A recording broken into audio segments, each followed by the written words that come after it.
right now. Hello everyone and welcome to hopefully the new and improved SportsFreaks. I'm Big T. And I'm Little T. We're going to start off the show with a segment that we're going to call Blast Off today.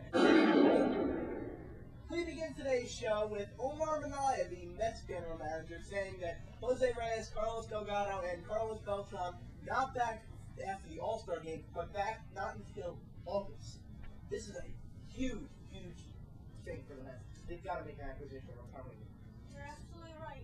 And said Fernando Martinez is put on a 15-day deal. They have to do something. They can't wait any longer. It's going to be too late when they get all these guys back. And what do you expect them to get back in full shape? Right. Since they've gone, everyone's been down. Starting pitching, bullpen, and lineup especially. Pressure. I feel bad for Jerry. It's a hard team to deal. Right. And, he has to fill out a lineup card every night. With what? This depleted lineup that you can't just have, your future prospects come up. They're 20, 21 years old. It's just a difficult process for the Mets. They gotta make them.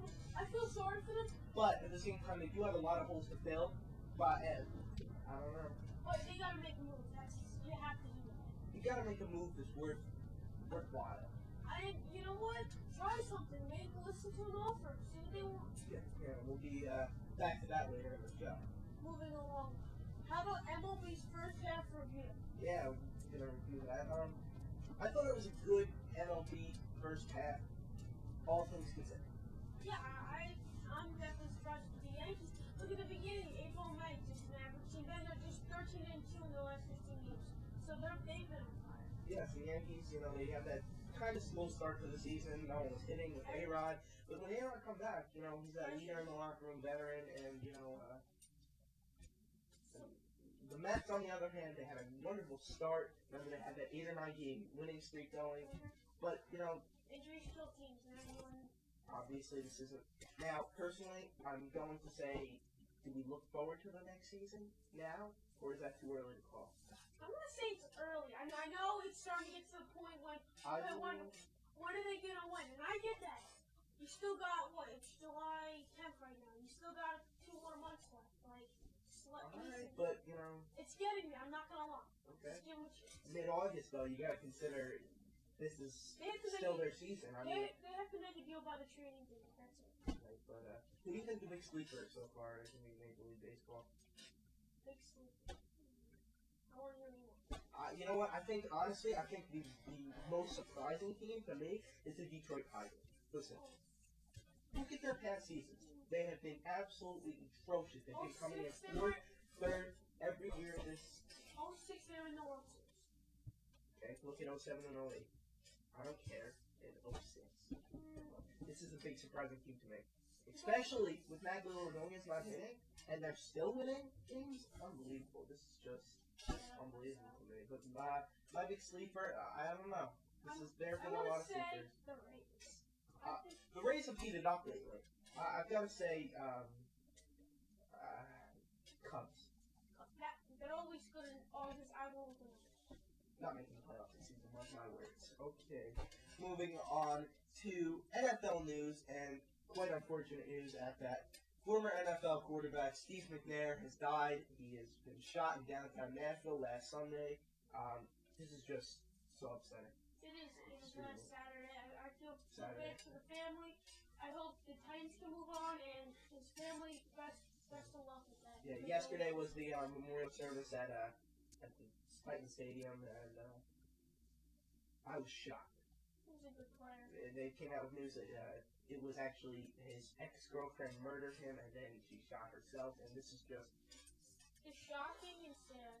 I hope his family, best condolences go to us, and hopefully they can move on to this tough time. Extremely, and this is just so sudden. He's a great quarterback. 30. Personally, to me, his legacy was, this is just, I can't even fathom. Moving on. How about some notable NHL transitions this offseason? Yeah, there have been some notable ones. Honestly, I like some, but you know what? Let's go to what you had to say yesterday about this. Let's go to what Little T had to say yesterday about the Rangers and their offseason so far. I think the Rangers' biggest trade this offseason would be trading away Scott Gomez. this guy was a great player, but the Rangers, he wasn't in the plans for the Rangers winning players. And I think it would give away their cap room. And you know what? They got left wing Chris Higginson, which is, not a bad move. They signed him to a 1-year, $2 million contract. Moving along. They signed Marion Gabbert to a 5-year, $35 million contract, which to me was a great move because Marcus Naslund retired, so you get a key leader into your group, and hopefully this will help the Rangers' plans in winning. Lastly, but not least, Colton Orr goes to the Maple Leafs, but the Rangers signed Donald Broshear, which he's a big guy, can give you some strength. As long as he stays out of the penalty box, he should be fine. That's all from now. Yeah, I can definitely relate to some of those things you said. I definitely agree with some of those things, especially with Gomez leaving and Colton Orr leaving to Toronto, you said, and, but the acquisitions of Brashear and now Kosulik for whatever, a 3-year deal, $9 million, yeah. So, but they always have good and figures. Gabbert. Yeah, they always have it. It just tends to be these guys don't come out at the end of the season. They always get eliminated after the second round. The first round. Okay, well, you got to rebuild your team. You got to see what works here. It's not just, you definitely know this is going to work, and you definitely know this isn't. You got to try different things here. I'm excited that John Tortorella. Okay. That'll do it for Blast Off. But please, give us a call, 908-309-2810. Leave your voicemail. Hopefully you'll leave us a voicemail. Any question, comment, concern, anything with a chance to be on the show.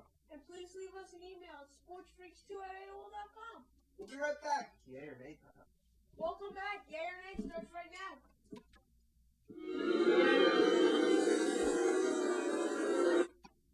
What holidays in the New York Mets boss? Yay or nay? Absolutely, yeah. I think, hopefully, the Toronto Blue Jays teams are going to listen to all. Maybe the Mets, if they could get to this, how about ask for it? I gotta say yay to a point because I think anyone's in the Mets thoughts right now. Whether it be a 5-year-old or a 50-year-old, anyone's got to be in the Mets thoughts right now. I would think their highest concern would be Roy Halladay. You got to think about that. Because, listen, how many years did he have left on his contract? Okay? Biggest point right there. Then you have to worry about re-signing him. And personally, I think Roy Halladay is very insulted. Because what has he done for Toronto? A past terrible team. And now he's, all right, we'll take offers for you to leave. He has been that team. He's been the face of the franchise forever. And now he's being offered to be on the trade market. That's just, personally, I'd be insulted too. He's the face of that franchise. He's done everything for that team alone. I know that, but at a point it comes to the Blue Jays had a couple losing seasons. It's getting to the point of when we're going to start getting into playoffs. But he's the only reason they won some games. He is the only reason. And he knows that as well as the GM knows that and everyone knows that. But he is still being traded up. Moving on. It will be too late by the time Mets reinforcements arrive for the Mets. Meaning Delgado, Reyes, and Beltran? Yeah. Because absolutely right. Yeah, you see how they are now, and if they continue to be like this, well, obviously we all know the answer. In mid-August, they want to come back. You can't expect these guys to start hitting home runs after this long injury, especially Delgado. He's been out for a while now. Oh, Delgado, I expect. But you can't expect this guy. Okay, I'm gonna come in here get the 30 home runs in a month. You can't expect that from me. No, but I really thought he was going to get to 500 this year. He didn't get hurt, and he was hot. I could definitely say it. You saw him at the beginning of the season; he was hot as fire. But and you can't have David Wright carry this team. He's 25 years old. It's not like we have a 32-year-old that's been in the league for 10 years now. And he still has to worry about his own hand. David Wright's a good player, but and he could be a captain. He could be. Just give him a couple years. Right, and you don't have Delgado there to even help you. So, that'll do it for you today. It's your turn coming up next, though. But please, email us, voicemail us, anything. Just tell us your questions. Ask us what you think of our opinions. It's 908-309-2810 for the voicemail. And please leave us an email at SportsFreaks2@AOL.com. We'll be right back. Your turn to take over the show.